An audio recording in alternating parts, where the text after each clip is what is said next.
Hi, I'm Kareth from SideStix Ventures, and today I'm going to show how to maintain the rotating tip assembly.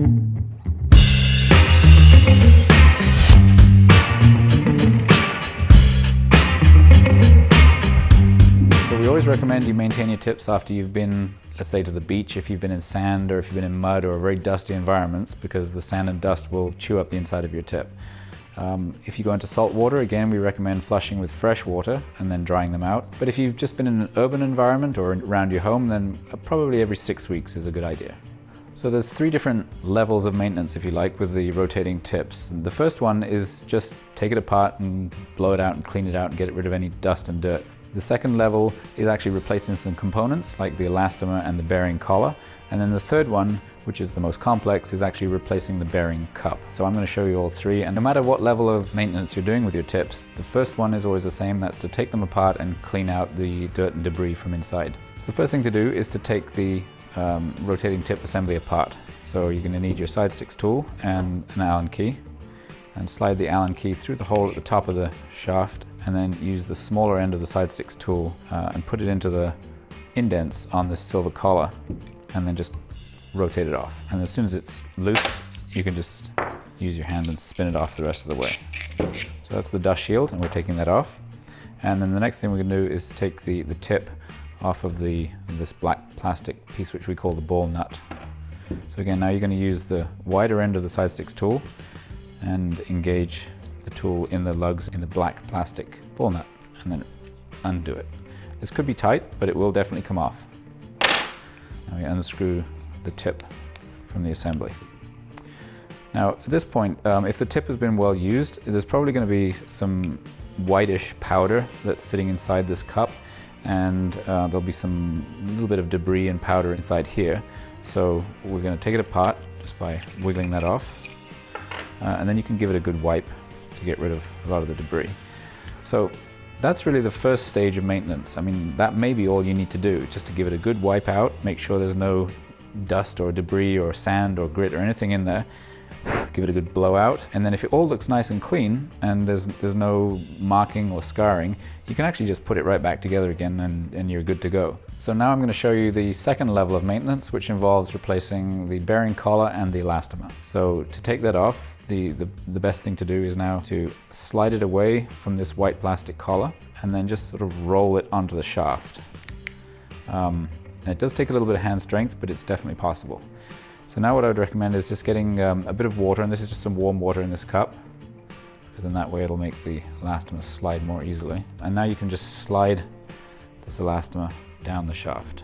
So again, I'm going to now just dry it off. You can see the condition of this collar, this white collar, and again, right now this is nice and clean.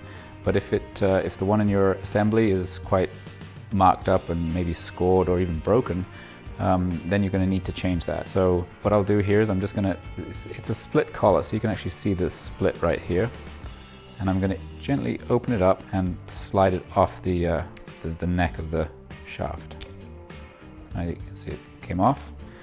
And once again, now you're going to really just look at the condition of the shaft here and give it a nice clean.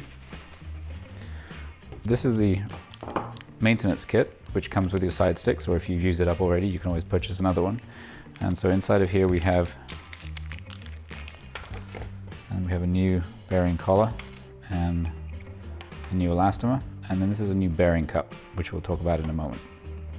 So the first thing to do is really it's a good idea just to warm it a little bit. So again, this is warm water, so I'm just going to soak it in warm water for a little bit, just for a few seconds, just to warm it up. This makes the plastic more pliable, so that when you push it onto the neck of the shaft, it's not going to break.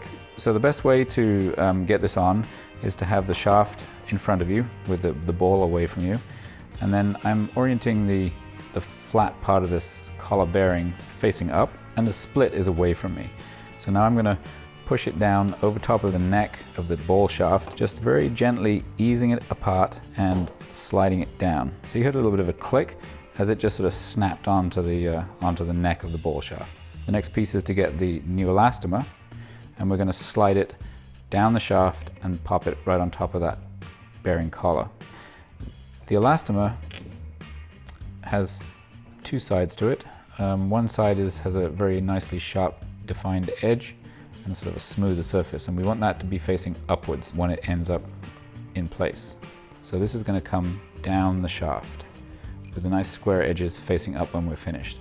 So again, what I recommend is putting this in some warm water, just kind of letting it get a little bit warm, makes it easier to slide on. And you could even just use your finger and just get a little bit of water on the shaft. And now I'm going to just slide it on. Again, I've just made sure that the top edge is that nice square edge. And you see how it kind of slides down quite easily now because of all that water. Now, a good trick for getting this elastomer over that little raised shoulder is to use the ball nut and turn it upside down and just slide it down. And then using that as sort of a tool, you can actually just push the elastomer all the way down. Like that. And now you can take it off. So now you can see we have the elastomer, which is correctly positioned over the top of that white bearing collar. So now I'm going to dry it off again. It's nice and dry. It's not critical that it's bone dry, but it's good just to get it as dry as possible. So now we've replaced the bearing collar and the elastomer. Now I'm going to show you the third level of maintenance, which involves replacing the bearing cup. Over time, if this white bearing cup inside here has become worn, the tip won't perform properly. So there's two solutions. One is you can put in the new bearing cup, which is actually included with the maintenance kit. Another choice you have, of course, is just to purchase a whole new tip assembly, which has a new Vibram sole and it has a new cup and everything sort of already built in. But if you want to replace your own bearing cup, you can certainly do that. It does take some skill and you'll have to be comfortable using a sharp knife. And then you'll also need some glue, like some contact cement. So this is not for the faint of heart, but it's definitely possible if you're into a little bit of DIY. So we're going to use a very sharp X-Acto knife, and you have to be extremely careful, obviously, using a sharp knife that you don't cut yourself. So I'm actually going to use the knife and cut some score lines in the white plastic, a bit like cutting up a pie from the inside out. Okay, so now I have a whole bunch of score lines inside this bearing cup, and I'm going to use a screwdriver, or you can use anything else, but a screwdriver is probably a good choice, to dig inside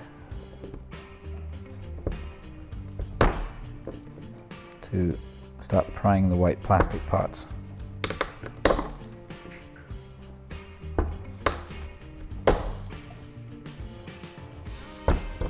Oops. Until it comes out all together. And this is what's left now at the inside of the tip assembly.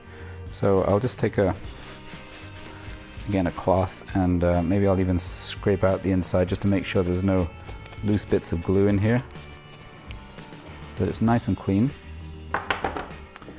And then what you need to do is take some contact cement. That's what we found to be the best type of glue. This is actually a water-based one, but you can use pretty much any type of contact cement. And then you're just going to take a tiny little bead of contact cement. It really looks like very, very little, and it has to be very little. So you can see this is a tiny little bit in the bottom. And you take the new bearing cup and you press it in. And you press it all the way home. Really squish it down into the bottom of the tip assembly. And you'll even see a little bit of glue start to ease up around the outside, and that just tells you that the glue is nicely spread around. And the top of the white cup wants to be completely flush with the top of the black tip assembly. And now you have a nice new bearing cup. I do recommend that you leave it maybe overnight just to let the glue set up so it's nice and dry before you go and use the tip. You can reassemble it in the meantime, but I just wouldn't recommend using it until the glue is actually dry. So now I'm just going to go ahead and tighten this together, slide the ball nut back on, give it a little wiggle to make sure the elastomer is all the way home. So now I'm just going to go ahead and tighten this together. Again, just tightening it so it feels nice. The resistance is nice, so it rotates but doesn't bind too much. And then put on the dust shield. Get a little snug.